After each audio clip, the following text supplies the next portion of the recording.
Esse é o 6º ano da Marcha do Orgulho Trans e a gente precisa cada ano lutar para estar aqui na rua. Até com que de fato a nossa cidadania seja conquistada, os nossos direitos sejam assegurados.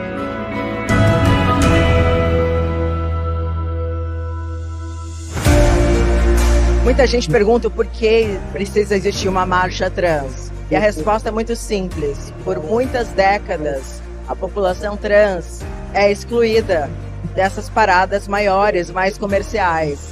A marcha acontecer aqui no centro de São Paulo é um lugar de reivindicação dos nossos direitos. Em todas as esferas, né? Tanto da saúde, educação, emprego. Para que esse palco seja ocupado por pessoas trans e toda a equipe trans que produz esse evento. Essa marcha é a nossa casa e eu estou muito satisfeito, muito feliz por estar aqui fazendo parte. O TikTok acredita demais na visibilidade que a causa trans precisa. Por isso que a gente está aqui mais um ano para trazer toda a diversidade que a nossa plataforma tem, que escuta absolutamente todas as vozes. Nos colocar como pessoas aliadas na causa, não só em questão de empregabilidade, como também de visibilidade. Aqui estamos fazendo educação nas ruas. Tivemos uma série de avanços, tivemos parlamentares trans eleitas. E cada vez mais uma força emanada para fazer políticas públicas, ações legislativas e no judiciário, para podermos existir realmente nessa sociedade. É importante que todas as pessoas, inclusive cisgêneras, aliados, estejam nesse lugar. Chame pessoas trans para viver contigo, para trabalhar contigo, para estar contigo na sua vida. É um dia de muita relevância para a nossa luta, que vai trazer ainda mais orgulho para todos nós.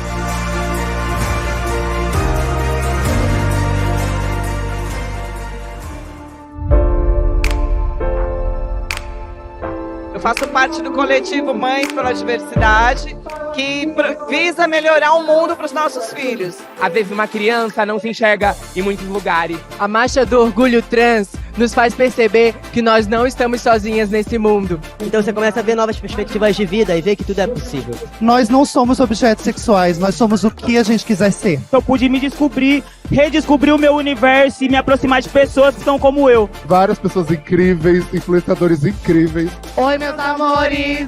Chegou Irmãs de Pau! Salve, salve, SSEX BBOX!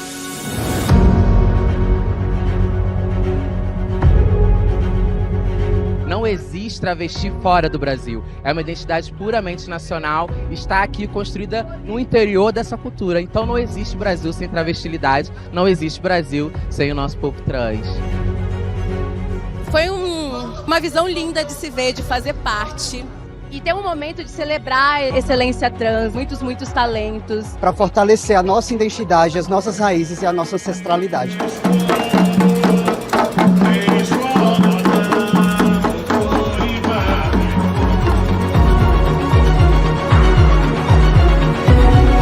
Porque a narrativa transvestigênero no Brasil não será apenas uma narrativa de dor, perda, mazela e sofrimento. Nós também queremos celebrar a nossa vida.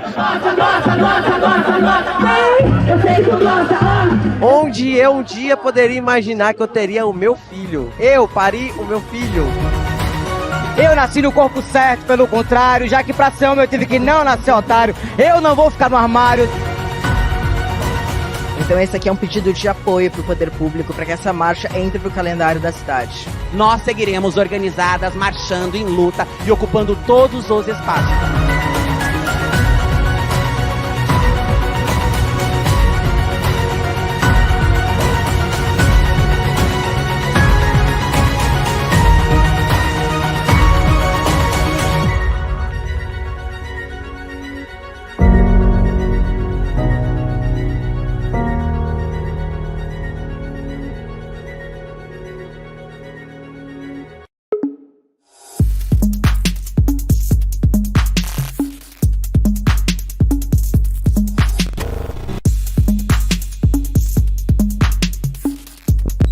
mês de junho, né, que é o mês do orgulho LGBTQIAP+, é muito satisfatório, né, estar aqui hoje realizando esse evento com painéis tão incríveis, com pessoas tão importantes na cena trans do Brasil.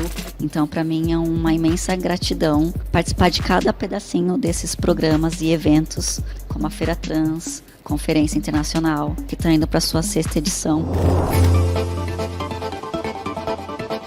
A Feira Trans, o intuito dela é conectar. É de estar trazendo o empreendedorismo trans, né, para dentro do cenário. Acessível para todas as pessoas. É exatamente buscar um ambiente de relacionamento entre quem produz a arte e quem consome a arte. Que eu espero que seja um lugar de muito aprendizado e que eu possa escutar muito. E a Feira Trans tem uma relevância importantíssima em questão de empreendedorismo, em questão de geração de renda. A gente senta para discutir pautas que são relevantes pra gente, a gente senta para discutir o novo também. Poder fazer com que o nosso trabalho aconteça em espaços que a gente às vezes não tem oportunidade. Sou criadora da Naneca, uma calcinha especial para transexual. Já é o 2º ano consecutivo que venho trabalhando com a Feira Trans. Que traz visibilidade não só para pessoas trans, mas para toda a comunidade LGBTQIAP+. Esse potencial transformador da sociedade. É isso, é nós. Fechou parceria. Esse evento, ele traz a possibilidade de que essas pessoas tenham acesso ao mercado de trabalho e também ao empreendedorismo de pessoas trans. É o que eu digo, não há justiça social sem justiça econômica. É importantíssimo que as marcas que estão aqui realmente estão colocando na prática o que a gente fala de diversidade, equidade, inclusão e pertencimento. Doritos é uma marca que tem como propósito empoderar as pessoas. Eu acho que é não deixar ninguém para trás, né? Debatendo conceitos, ouvindo experiências. Para que a gente possa projetar esse trabalho e apoiar os empreendedores. E sei que a gente será ainda mais efetivo se a gente puder fazer isso colaborativamente e coletivamente. Eu acredito que estamos caminhando para ter a primeira holding só de empreendedores trans e LGBTs. Então, para a gente é muito importante estar aqui. Essas pautas, elas são extremamente relevantes. E essa voz está sendo ouvida, essa voz está sendo assistida. Ter linguagem para dizer sobre não só o que eu sinto, mas o que eu sou. E entender que nomenclaturas não me compõem. Uma vez que o código trans é da liberdade.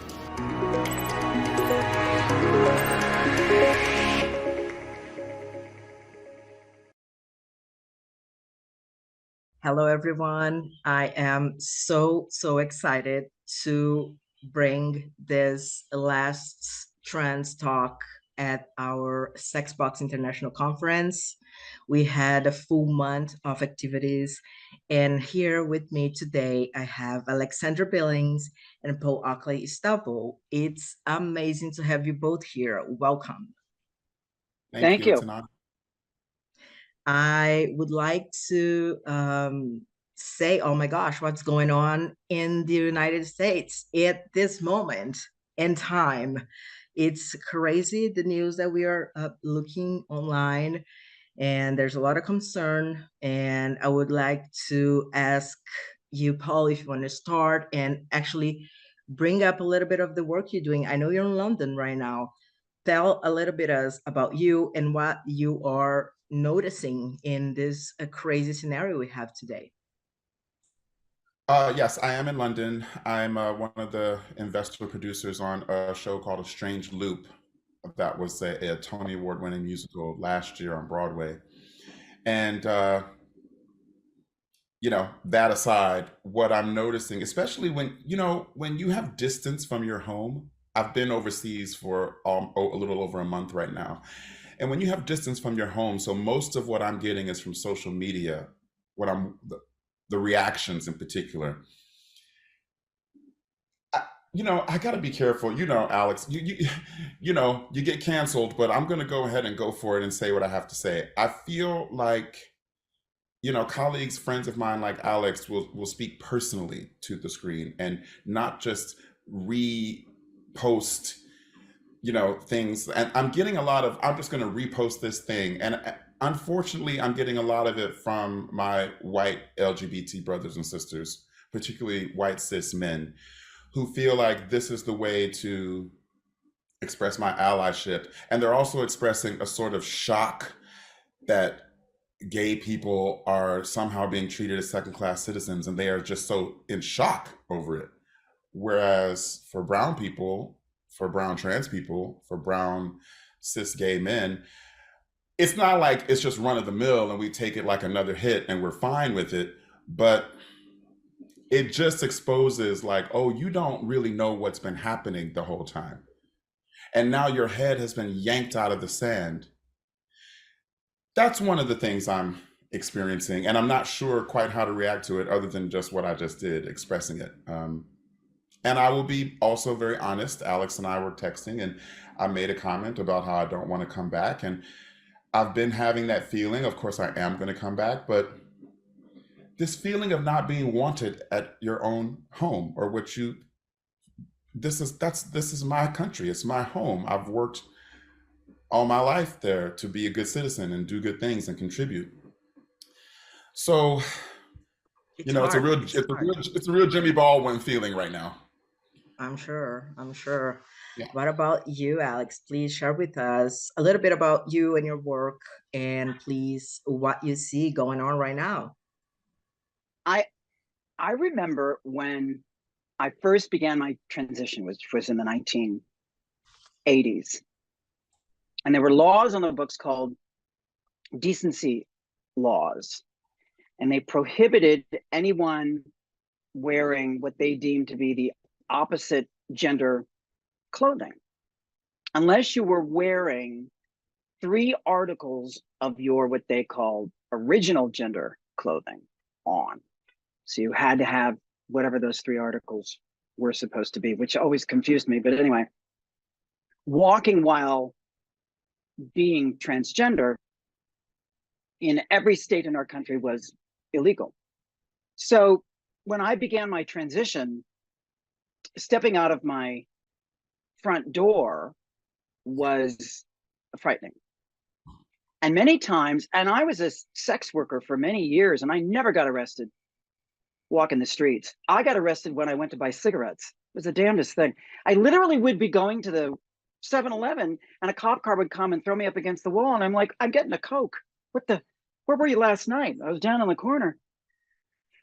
And what happened to me was I began to build up a rage towards anything that was outside of what made sense to me, which were queer people and trans people. Anything outside of that, I really had a disdain for. I didn't understand, and I didn't want to understand. I didn't associate with heteronormative people. I didn't like them. I didn't want to be around them, and so I didn't. And when I was around them, I could be violent, physically, emotionally, spiritually, and a bully. And what I see is a resurgence of the same acts, of the same people saying the same things, because they have been faced their whole lives with things outside of their group, which is the only thing they understand. So anything otherized, anything marginalized, they don't understand, they don't want to understand, and it makes them mad. And so they react in rage, sometimes violently, emotionally, spiritually, physically. Weirdly, I understand what they're going through. It makes sense to me. I get it. So I'm not surprised, because the political pendulum swings. It goes from 1 to 10. And we've been in 1 for a while, and now we're going to 10. That happens and has happened throughout time. That's the shift of the universe. That's why we're a spinning blue rock held up by nothing, except faith, really. So I'm not surprised, and I don't feel a sense of hopelessness at all. I know we'll win. We've always won. We've won before. History's on our side. All we have to do is look behind us. They don't have a track record like that. It doesn't. So they're frightened. So they're not only acting out in ignorance and lack of information, but they're acting out in fear. I'm not saying any of us have to understand this, but the simple question of what's going on, this is what my brain does in order to put it in a container. So I see it very clearly. I go, oh, we've done this before. Oh, that's right. I get it. I know what this is like as a brown person. I know what this is like as a trans person. I know what this is like as a lesbian. I know what this is like as a queer. I know what this is like as a non-binary person. I get it. I understand this container because I've been in it and out of it. And the people that are in it have only ever been in it. So what we've got to do, in my opinion, is we've got to get back in the container. And that's what's not happening.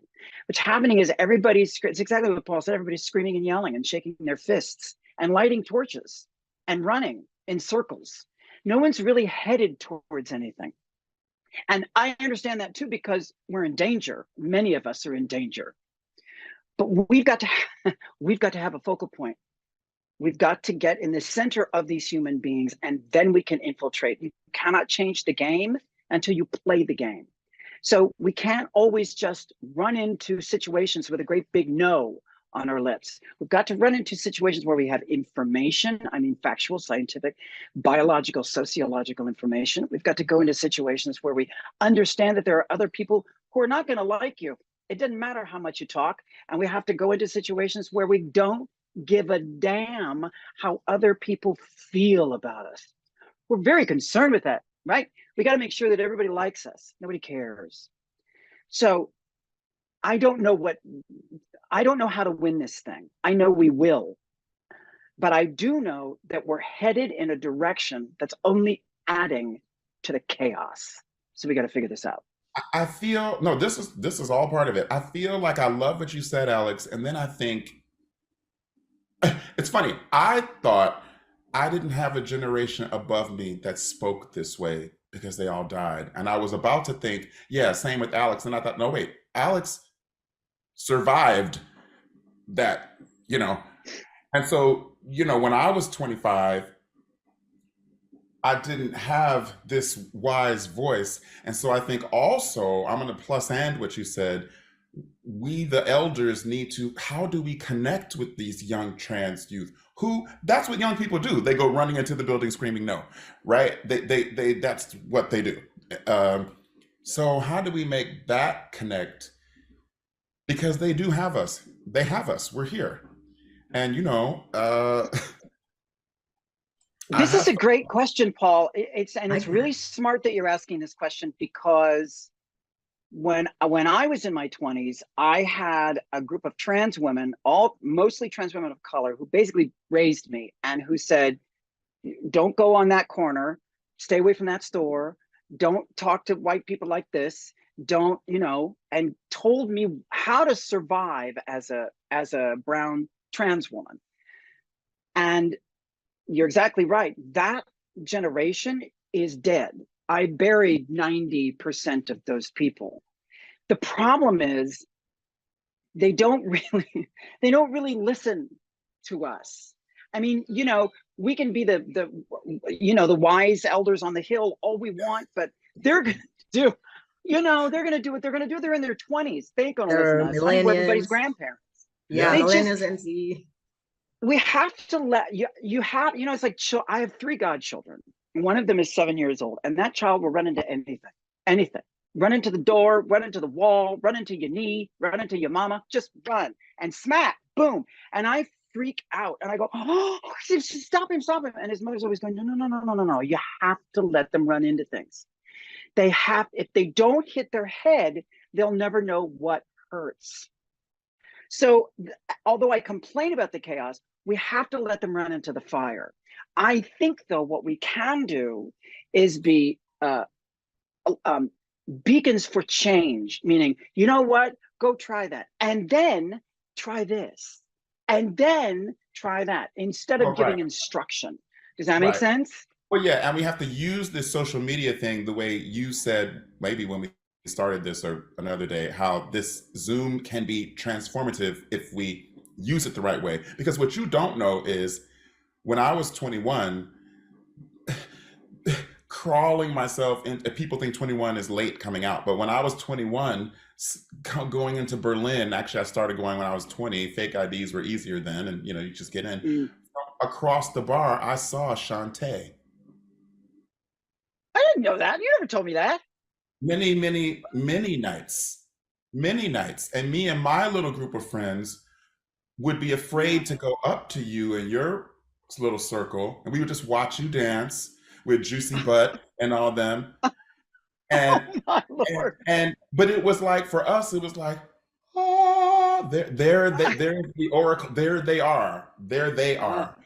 And aren't they free? And why? I wonder what they're talking about. You know, it was like that. Because there was, back then, you were in the same club. You know, we could watch them.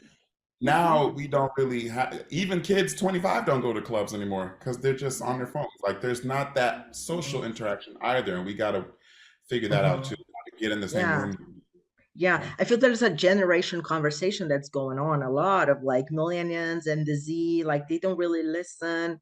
And it's like part of it as well. But I really like what Alex brought around what else can we do. And I love the example of let them run into walls, because sometimes we exhaust ourselves trying. I speak for myself, like, let's try empathy, let's try, you know, I don't know, nonviolent communication. Do you know your needs? Let's communicate, let's try to bring this.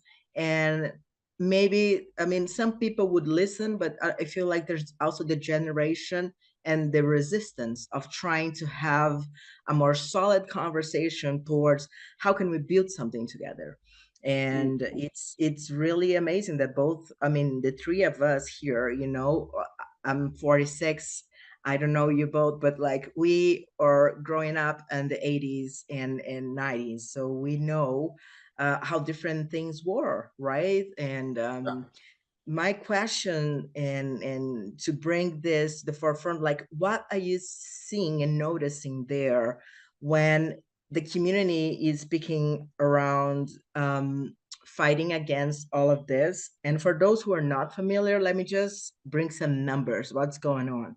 More than 525 anti-LGBT bills have been introduced in 41 states just this year alone, and more than 75 have become law. So we are living in a state of emergency. And of course, all triggers, everybody got their triggers, and the fight, flight, freeze, it's on. So we are in trauma land. How can we balance out, you know, all of this?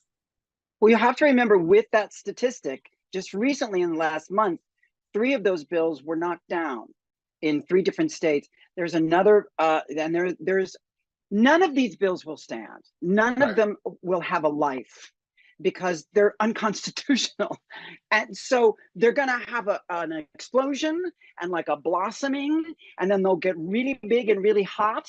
And then, like most ideas that are super bad, they'll dissipate and turn into something else. So that's what we have to keep reminding ourselves. The triggers that happen, we have to allow each other to go through them. We just have to be sensitive and kind and compassionate, clear the way, make sure the pathways are filled with open arms, and that there's no judgment. But we have to, when you make those statistics, it's always helpful, I find, to make sure you get the other side as well. We are winning. It's very slow. It's going to get a lot worse. I hate to say this. It's going to get a lot worse before it gets better. But the miraculous thing is, this early, there are already conservative judges in our country that are going, I hate those people. They're gross. Keep them away from my kids. But you can't do this. You can't do this. It's stupid. In red states. Arkansas, where my family's from, was one of the 3 Alex was talking about. So, yep.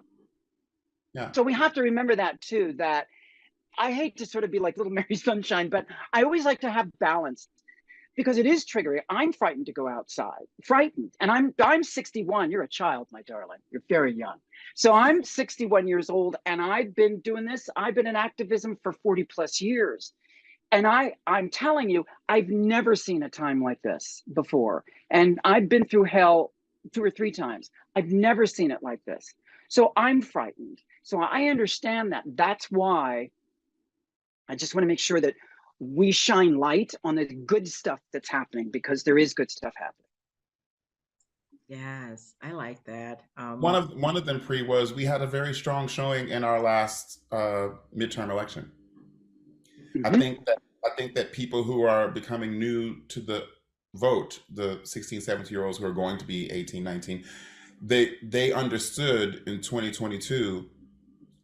Oh, so we had a strong turnout, and what I'm hearing on the ground is it's going to be the tsunami we thought was going to be before is going to be a real, like they're coming out to vote. They understand. Oh yeah. But that's young people. You like Alex said, you got to keep running into the wall until it starts to hurt you, until they take your reproductive rights, until it hurts you personally. Right. Then, Yeah. So, but I know what you're saying, because I know that a lot of what happens in the U.S. then begins to filter over to countries like yours and countries like Brazil, and it's the same agenda.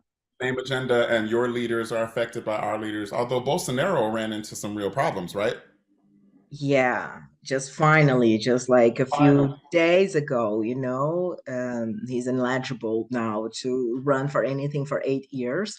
What is something, right? But there is so much mass, and he hasn't lost his power because the agenda and the people in Congress, they're there, and they still majority, it's very hard for the new presidents or the new government change much things in such a small window of time, and what I noticed is what people, I don't know if you're familiar, but everything that happened in the US. So there's, fascists, people follow the same agenda, right? So it's like, okay, the invasion of the White House, it happens.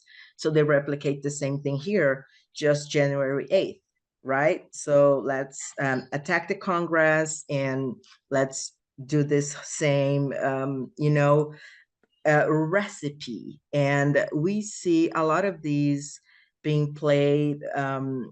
Let me get one information here. Let's see. Yeah, that's what I'm gonna say. It's like a playbook that Steve Bannon has wrote, and it's connected to what happening with Bolsonaro. So Steve Bannon have worked with Trump, have done all of this, and they're connecting the same agenda to happen in Brazil. So just to say, around the same time that we see the anti-drag performance happening in the US. So they started similar things here. Just to illustrate what happened, this guy in Congress, he decided to wear a blonde wig and say that he now is not Nicholas, but he's Nicole, because now he has a wig that gives him the right to say he's a woman. And then he started this whole horrible hate speech against drag and trans people and gender expression. So we are seeing this replication, and people here are like, okay, what do we need to pay attention? So in your opinion, like, what already happened there that we can, try to prevent and organize as community? I think, as Alex said, you're going to have to weather the storm. I don't know if I can say this with any assurity, but I feel like your trans community is already stronger and more organized in Brazil. I guess I'd ask you, do you feel that way, Pri? You've come back and forth a lot. I feel like, and they're more, I don't want to say supported within your LGBTQIA plus community, but I feel like, in particular, trans people of color are more organized and see the coming danger and are setting up job fairs for themselves, making sure they take care of each other. Right. We have 50 states. It's very hard for the United States to get a unified agenda on something like this. We're so split. Do you agree with that, Alex? There's a large contingency of people in our own community that are transphobic and homophobic. Okay. We have a large percentage of people in our community that are Republicans, that are voting for Trump, that are consider themselves, they call themselves log cabin Republicans. They are very far right wing. They wear red hats and scream the word MAGA. So we have I have always felt that just because you're part of a community doesn't mean that you can't live in self-hatred and self-loathing. What we're talking about, we have to be really clear about the conversation, because we think that the transgender conversation is about being transgender, and it has nothing to do with that. It's nothing to do with kids or bathrooms or story time or wigs, or it doesn't have anything to do with that. We're talking about the feminization of men. Globally, we're talking about misogyny, basic anti-feminism. I know that sounds strange, but that's really what it is. Men want any kind of cis male wants all the power, and everybody else needs to step aside. And when that power is threatened, all hell breaks loose. So right now, you have to remember that this anger is coming from a place of real, true terror. No man would put on a wig and start spouting anti-trans rhetoric unless A, they were drunk, or B, they were just terrified. So we've got these humans running. That's what we have to remember. This is a winning situation. Is again, because the same is true in Australia, the same is true in England, the same is true. There is a conservative movement globally. Yeah. Globally. Look what's happening in China. So there is a whole bunch of stuff that's going on around the world with us, but it has very little to do with behavior, love. It has very little to do with any of that. Genetics, science, it's all about a list. I said this yesterday. Every time you ask the question, what is a woman? The conservatives will say, a woman is an adult female, because that's what it says in the dictionary. And so I always say, great. That's fantastic. Here's what I need. I need a list, an itemized list of adult females. So just put it at the top and make me a little list. And eventually what we get is menstruation, ovaries, bear children, things like that, things that are all physical attributes. And that's where we're stuck. That's where we are. We cannot understand, accept, or even look at the fact that there's a spectrum, even though scientists and sociologists around the world are going, it's a spectrum. The conservatives go, if that's true, who's going to run the world? Who's going to run the world? The men run the world, honey. What do you want to do with all these men? What's going to happen to them? Where are we going to go? What are we going to do? What are we going to eat? How are we going to make policy? Who am I? Who am I? So that's the question we're dealing with. And let me tell you something. The queer population, you're not helping. You're not helping this. Making cis some kind of judgment, throwing it at people and adding fuel to this and trying to ignite them, that's not helping. Telling these people who don't believe politically the same thing you do, that they're uneducated and stupid and don't belong in this country, that's not helping. Telling people literally, because they believe in some God that you don't believe in, that they're stupid and that their book is trash, that's not helping. That's not helping. Those are inside voices, kids. Those are inside voices. Those are not things you put out into the universe and expect those people to help you through the fucking portal. We've got to figure this out, humans. And I'm not saying don't be mad. I'm pissed. I'm pissed. I'm not saying don't use your strength, your spiritual power. I'm not saying don't march. I'm not saying that. I'm not saying there doesn't need to be a revolution. I'm saying if the revolution is going to make any difference, the aftermath is going to need you to somehow subsidize your hatred into acceptance of something. Wow, I love that. It's a very advanced way of looking at this in my perspective. So I see only like the binary thinking, like it's good or bad, right or wrong, trans and cis, like we are kind of stuck in that binary idea of civilization. And as you said, sometimes I feel it's like a smokescreen, to talk about bathrooms and kids' rights and drag.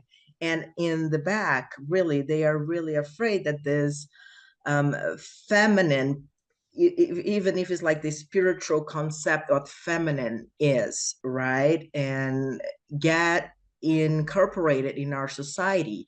This toxic masculinity one side story is going to lose strength, right? So I think that's why we should be working collectively, because if that's the point, and if you have that as a clear point, why not work together with the feminist movement? At least here in Brazil, like we see a lot of separation, you know, like all the lateral oppression. Oh my God, lateral oppression is winning while we are trying to put in order here. So if you can have the goal as the same, and how would that benefit us as a community and globally, right?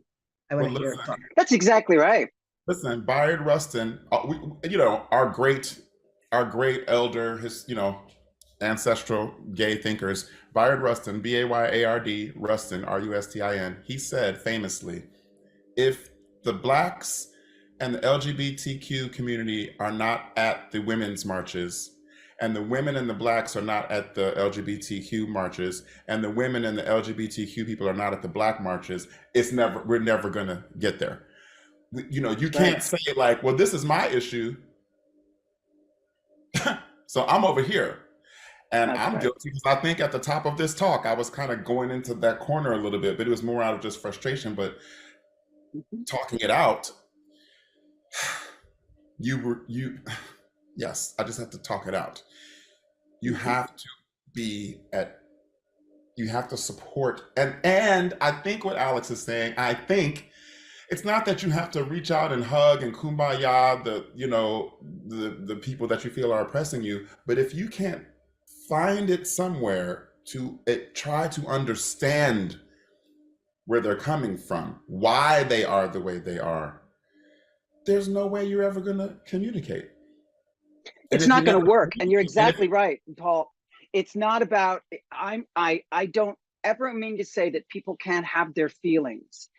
There are many times on social media where I shut down as well. So I completely understand people's rage and the feeling of, I can't.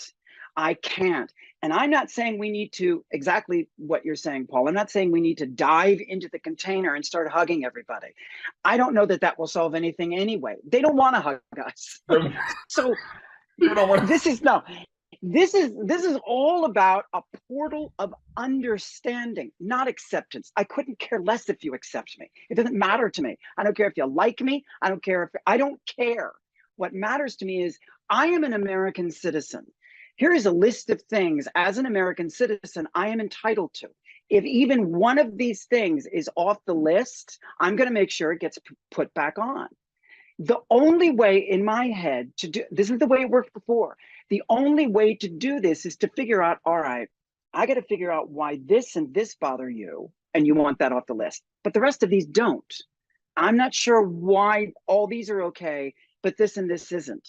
This is all about research, knowledge. We can't be screaming everyone else is ignorant and not look in our own mirror. That makes no sense. That makes us pious, not right. Well, something you said about, here's the list of things, I'm an American and this is the thing, or I'm a Brazilian, these are the things, or wherever you live, that you participate in the welfare and the uplift of your country.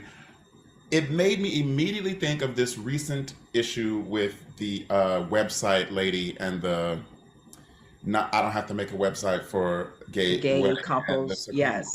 Because I thought that was loud. And I wonder if that falls under what you're talking about, or how do you address something like that? Because I will say, before I force you to respond, that I've had a mixed response to it. I've had that lady makes me so mad that it seems like she even fabricated the customer and all of this. And then I think to myself, Lord, let that website woman crumble. Let her business crumble. If we're going to be like that, I promise you, you will find nothing but no one will. And then I think, should LGBTQ business owners and entrepreneurs do the same thing? And I immediately jump back from that, like, no, that's not it. That's not the thing. But back it on wouldn't the solve anything. It wouldn't solve anything. But back on the subject of, should she be forced to do this? What are your complex thoughts on that? Unless it's just a yes or no. Well, and they are complex. Her name is Lori Smith, by the way. And what's interesting is the thing that you just said that might happen to her is indeed happening to her. She's getting it from all sides, not just from queer folk. She's getting it from our allies too, and they're letting her know in no uncertain terms, we want nothing to do with you. So, you know, she's created her own prison, one from which she will never escape, sadly.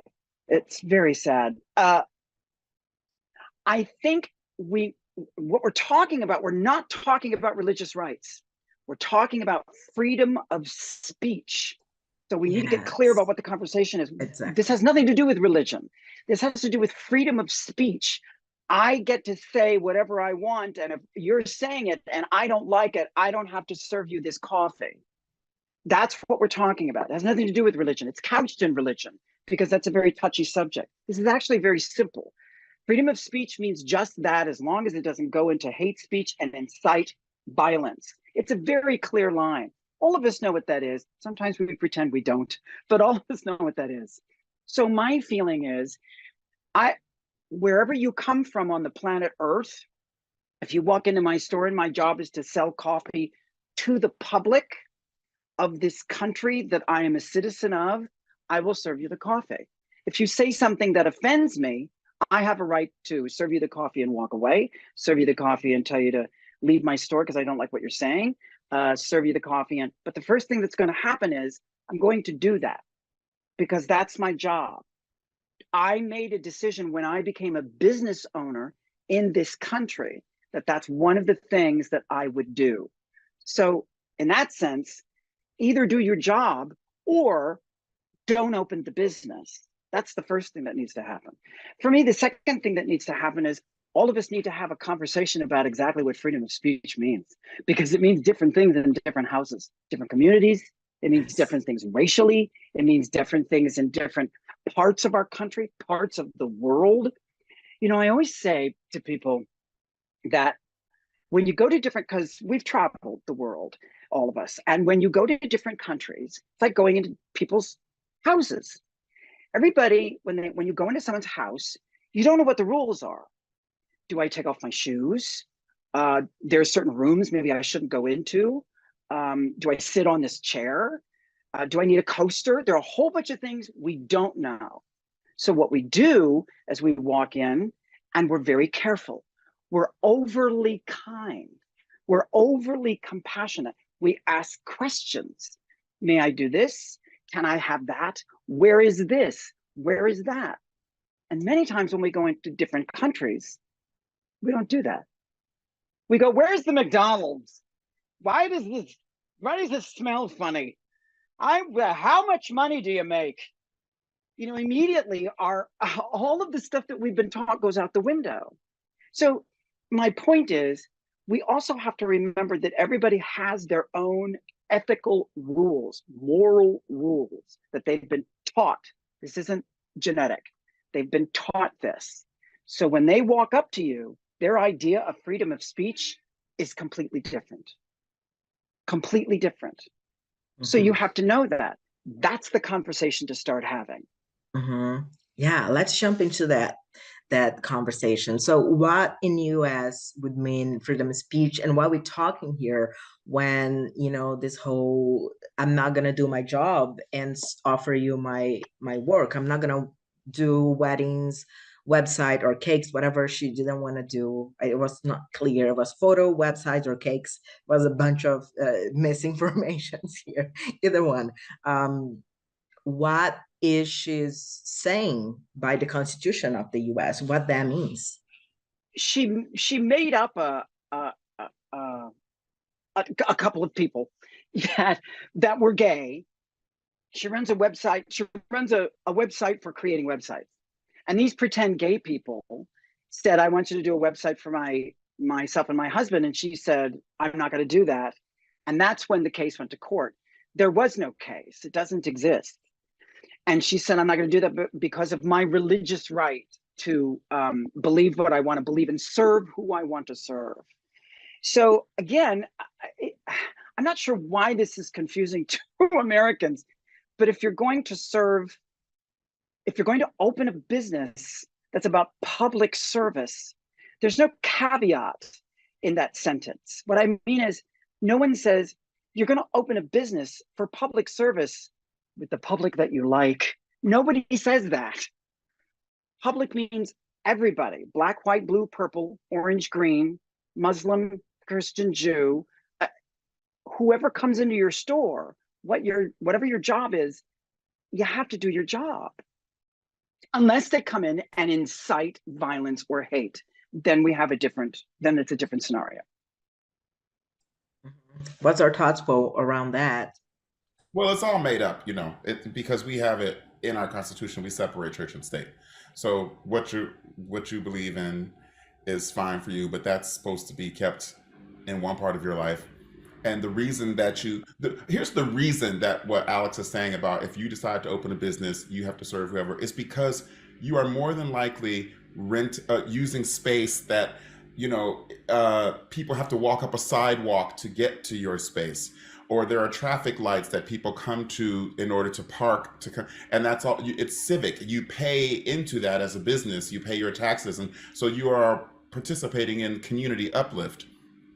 So you can't choose not to serve someone who is more than likely from that community unless someone is traveling from way out. Now you get into websites and, she might work from home. Still, there are sidewalks in front of your home. There are parks nearby. There are things that as a community we're building together. So, I mean, I kind of feel like even if the person did say something that pissed you off, if it doesn't incite violence, because, I don't mean like a slur, I mean because sometimes people say things who come into your business and it just pisses you off because they say they're of a certain political background and you don't like that. So what? Or they say that shirt is ugly, or you hear them talking bad to their kid and you don't like it.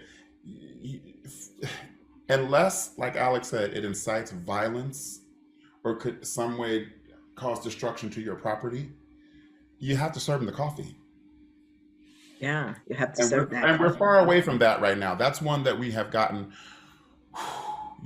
she took it to the Supreme Court, but I think in our everyday lives, we're finding that one, I think that one goes back to the other thing we were talking about of communication and listening to each other. I wanted to add one thing to what Alex said. When you go overseas or you go to someplace new and you're asking questions, you're also, and the three of us know this, you observe. When they say goodbye, do they go mwah, mwah? Or are you in the Netherlands where they go mwah, mwah, mwah? They do it 3 times. You observe how their kids don't get up from the table until whatever. You just sit back and watch. It's a lost skill. Not lost, but yeah, it's hard. It's hard for us to listen and take in information, isn't it? Either we're talking over the person, or we miss it because we're doing this. We say, the phone. Oh God, the phone. Oh Lord, the phone. What happened? I have to say something about speech, because it's an interesting conversation and it's a difficult conversation. It has a lot of different tentacles to it. So I don't think we can simplify it, certainly not in 10 minutes, but there are 2 terms in our community that are used, that are scientific terms, biological terms, that sociologically separate 2 groups in gender containers. So we can better study gender, transgender and cisgender. They're both, neither one are judgments, and both are just scientific terms that say this is this group of people and this is this group of people.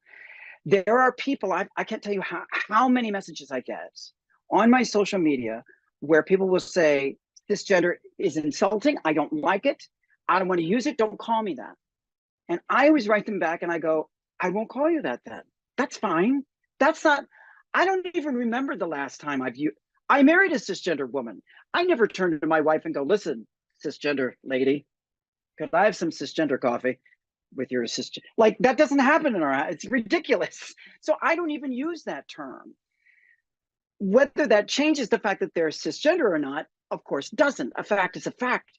But if somebody comes up to me and says, I really don't like the N-word, then I go, I will not use that. I really don't like this word. I really don't like this phrase. This word triggers me. This phrase means this.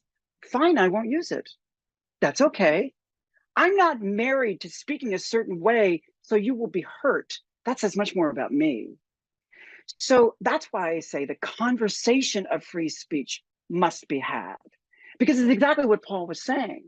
Shut up and listen. Go into someone's house and just shut up. Shh. Be quiet. Just be quiet for 10 minutes. It's not going to kill you.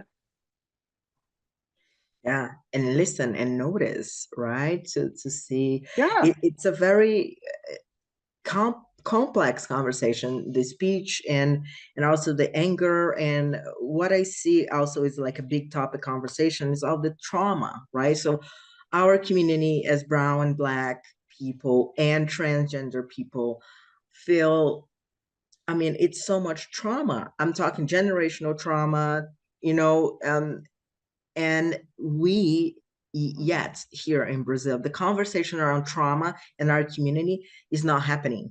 And probably we are, as an institution, probably the first ones to start, you know, scratch the surface of, let's look at pain and trauma and how this is related to all this anger and how it's so hard to even have partnership between, you know, gay organizations and trans organizations, you know, the lateral oppression again. So do you think if we start looking at trauma as one possible first move that we can have to shift?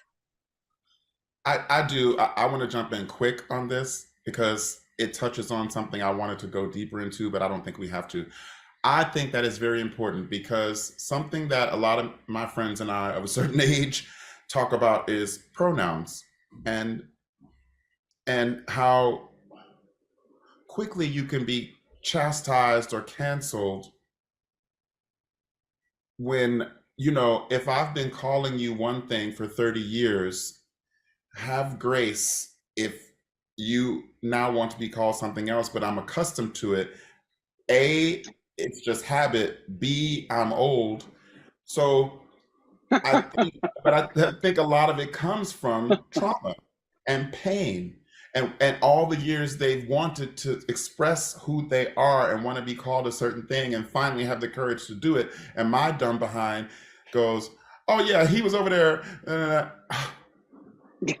And they expect more of you if you're closer to them. But I think it all is a conversation around trauma where if people are allowed that space to express it in pain, then there would be a lot more grace and forgiveness and space given to, like, you know, when people are, as long as you're not over there like going, why you want to be called that? That doesn't make any sense. That's different. You know what I'm saying? Yeah. But I think as a community, it's a way that we can come together as a community. It's one of the ways that we don't come together. We get all upset at each other rather than saying, I just wanted to remind you that I want to be called this now.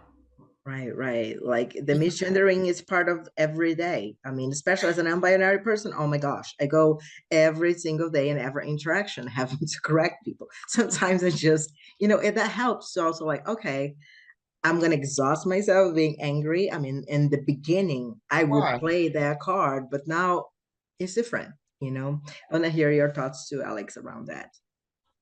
Yes, I absolutely agree. And I love what both of you are saying, because I have non-binary friends and I go by they sometimes too.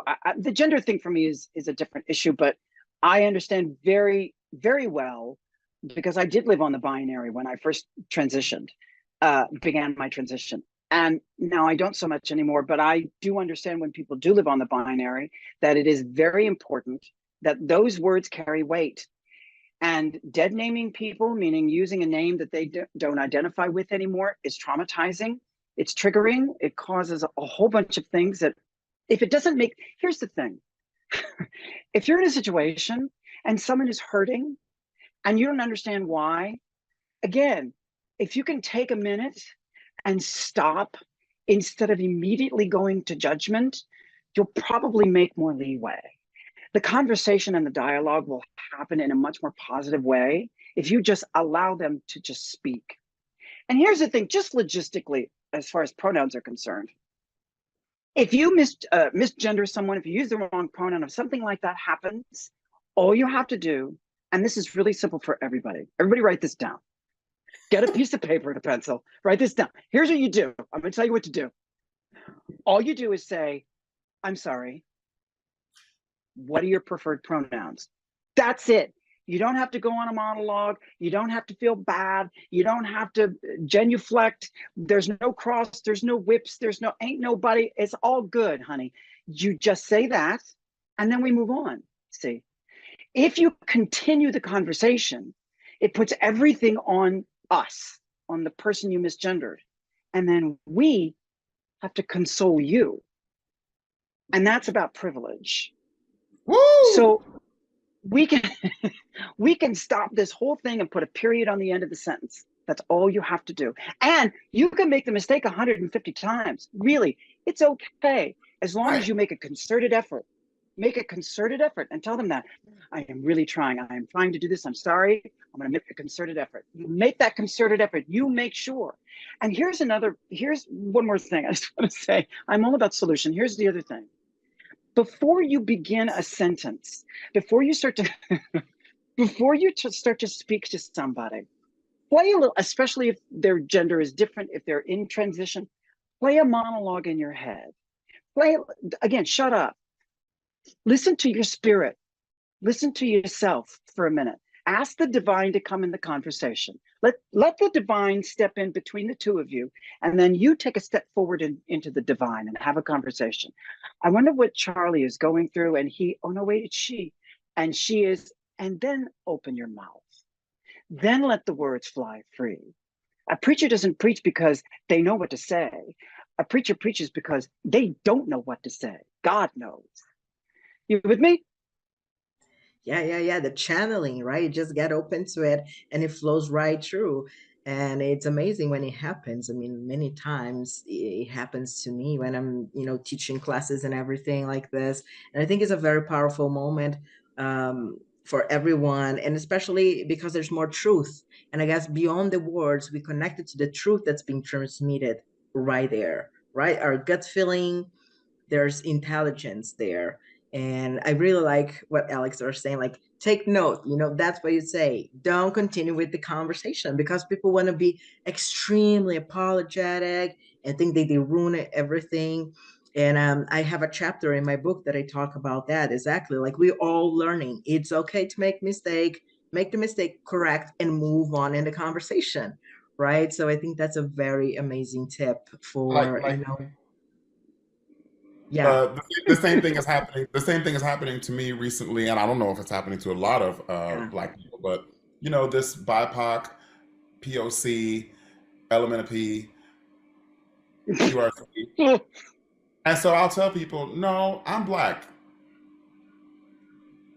Well, but you're BIPOC because you're this. Well, I get to say what I want you to call me.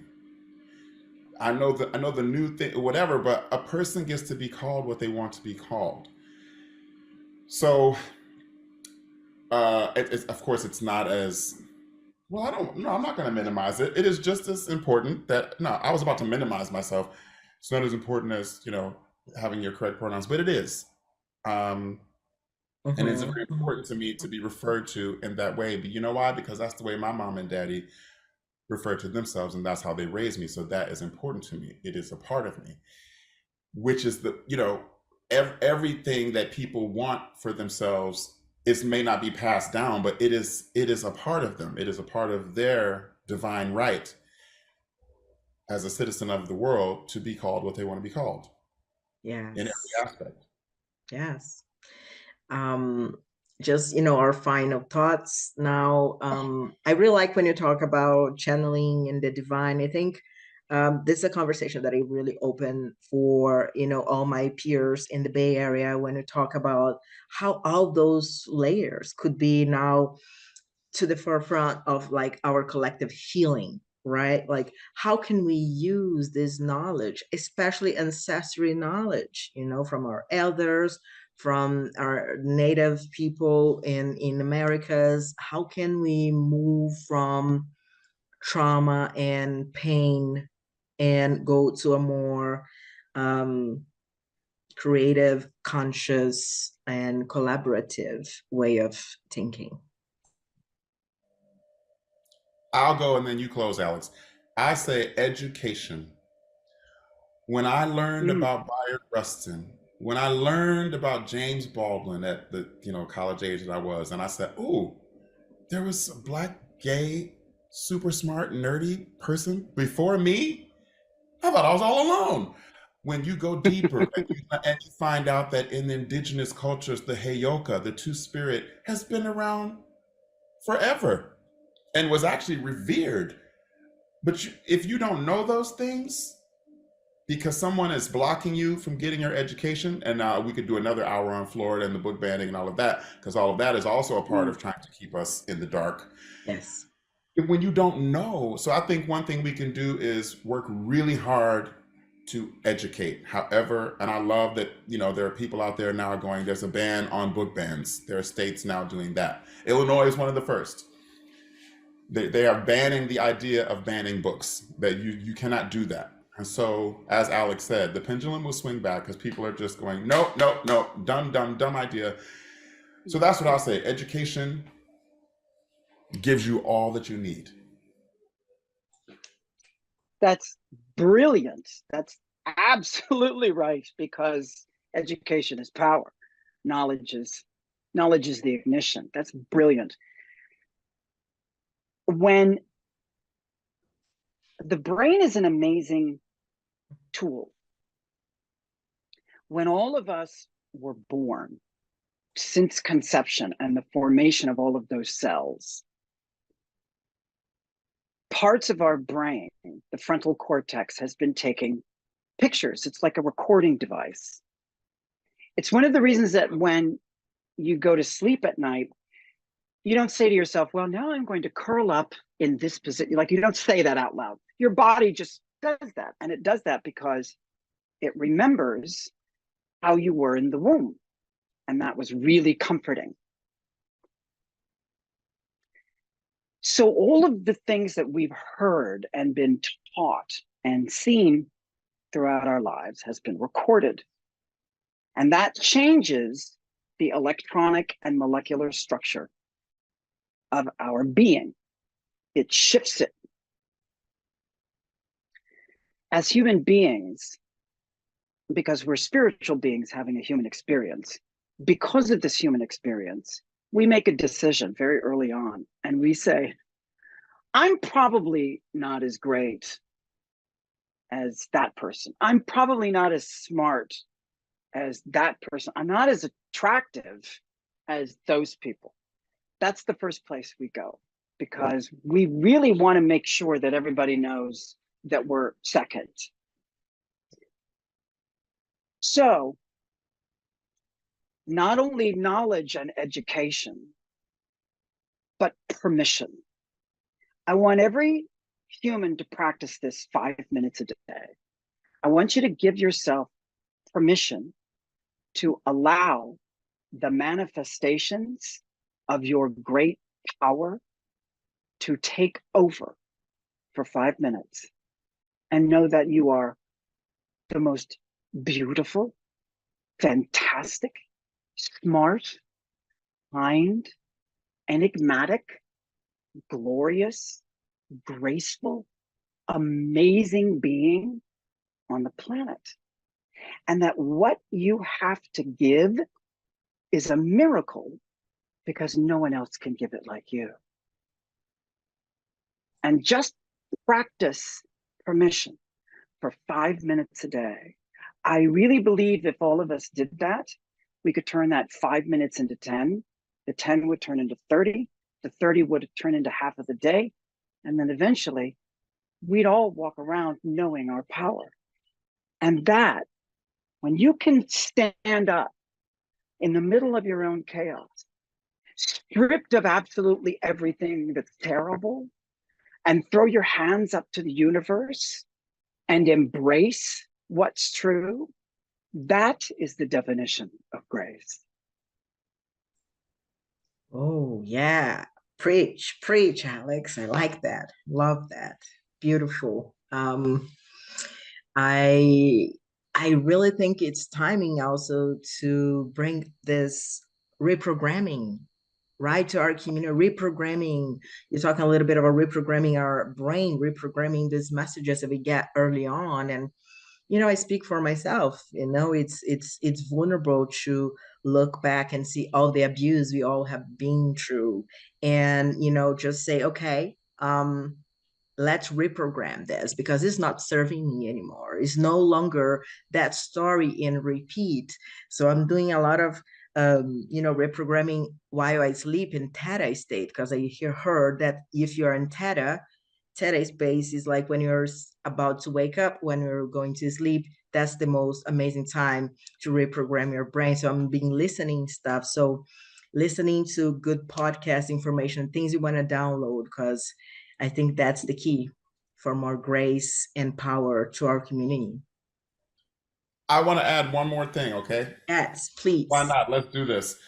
Alex said we take pictures, right? From the moment our brains and eyes work, we take pictures. And we take pictures when we're 2, when we're 3, when we're 5, when we're 6. And those images that come at us, they do shape our view of the world. And in some cases, sadly, our pain and trauma because of what we see. As an adult, after you take the 5 minutes, everybody write this down. After you take the 5 minutes of what Alex just talked about, just to, empower yourself, go outside and take some different pictures with your eyes. If you can, travel. Not everybody can, but everybody can put one foot in front of the other so that your eyes take different pictures. Oftentimes, the reason you feel a certain way is because you've only seen people that are right around you. Go out, walk out into the world, and let your eyes and your mind take different pictures, and it'll improve your mental and physical health. Words from a traveling obsessed Black man. Amazing. That needs to be the title of your next book. Yes. Thank you. That's great. I would definitely buy that book. Talking about book, I really wanna close this with also talking about your book, Alex. You have talked in your social media about it. Can you give us a little more, just to close this, about the book and where people can get them online? Sure, you can get it on Amazon. It's called This Time for Me, which is a line from a song called Rose's Turn, which is a song from a musical called Gypsy that my father and I were both obsessed with. And it's basically the story of my life. It's a series of essays. It's not really linear. I wasn't really interested in writing a book that started once upon a time in a small shack. So it's the way my brain works. It's just a collage of sort of tesseracts. And I really wanted to write something about the trans experience as a 61-year-old who's now lived through 2 viral plagues, so that we have a written history of, a single experience. I'm not trying to say this is the experience, but that we have a written history of someone who survived those things, so that the younger generation has something to point to. So if you have a 10 or 11-year-old trans child and they're walking around, Barnes and Noble, they can point at that book and go, mommy, daddy, or whatever, that's me. And they can pick it up. So hopefully it's a beginning of a conversation. That's what I hope. Thank you for putting that work into the word. I'm very excited to read the book as well. And maybe we meet when I get there in LA sometime, and I give you my book when I translate it, and we exchange. Yes, please. Yes, please. It's amazing to have this conversation. I would stay here another hour going in deep waters with both of you, but I guess we need to finish this. We are live right now on TikTok and YouTube and LinkedIn. So if you're just got the last part of this conversation, this is going to be recorded, so you can go later and watch from the beginning. Thank you, Alex. Thank you, Paul. This was an amazing conversation to have. Thanks, friends. Thank you. Amazing. I'm glad we finally got it together. Thanks, guys. I know. Yay. Hey there. Thanks, humans. Thanks, Paul. Bye, humans. Bye, everybody. Bye. Bem-vindo ao EAD LGBTQIA+, do Diversity Box.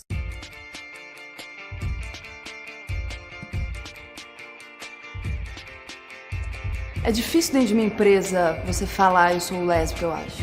Não sei, por exemplo, como é dentro de uma fábrica falar que você é sapatão. Eu acho que a palavra travesti assusta algumas marcas. Mas eu não posso usar uma máscara de uma coisa que eu não sou. Eu não sou mulher. Eu sou uma travesti.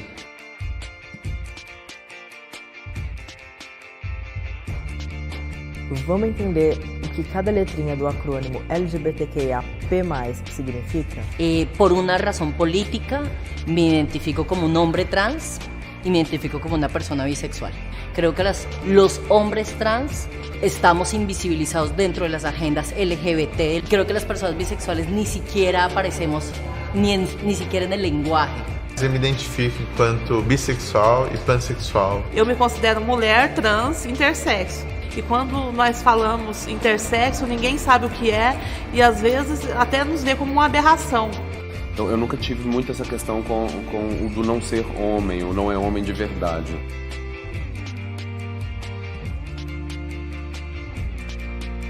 Ser uma mulher negra procurando trabalho já é difícil. Principalmente porque quando eu falo que eu sou graduada, tem gente que acha que é mentira, duvida da graduação que eu fiz. O sexo virou um jogo, uma moeda de troca, um produto e um objeto, né? Então, a sexualidade percebe isso com muita eficiência na sociedade. So I think in some ways all the movement that's happened, all the trans activists, it's made room in the world for not just trans people. It's given all of us permission to step outside the boxes and to not conform to these very, very confining notions of what it is to be a man and what it is to be a woman.